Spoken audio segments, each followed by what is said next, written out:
Hi vlog, welcome back to my channel. For this video guys, we make Turkish coffee. Yan yung ginagawa ko, Turkish coffee yan.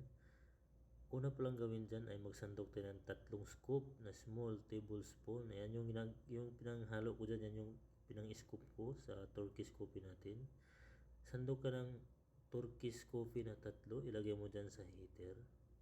Tapos yung water niya, tamtaman lang, yung alam mo yung mineral water na maliit, yan hindi ano lang, hindi mo ubusin yun, lagyan mo lang ng kunting, tirahan mo kunti yun, at saka yun na yun ang ang timpla.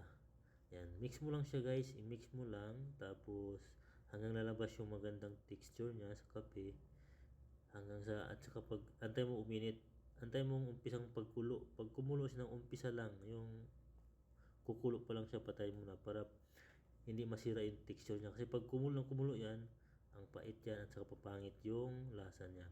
So yan na guys. Ganyan lang kabilis lang. Ayan.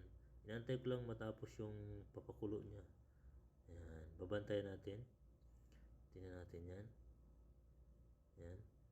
Bantayan natin. Hanggang sa umpisa niyang kukulo pa lang siya, patay na natin. Ayan natin yan. Oops, ayan. Ayan na yun guys. So yan yung magandang texture ng tatawagin dyan. I-transfer mo na ngayon sa maliit na glass, pang Turkish na glass. Ganyan ang kadali, kasimple. Yan. Actually guys, yung sugar niyan, depende sa customer kung ang order niya ay more sugar or no sugar. So, nasa kanila yan. Yan, ang order nila ay medium sugar lang. So yan na guys, so ang kalabasan ng ating Turkish. Pakita ko sa inyo. Yan. O, diba guys? Napakalinis ng texture niya. Dinahan-dahan ko paglagay sa maliit na baso para magandang texture. So, yun lang guys. Salamat.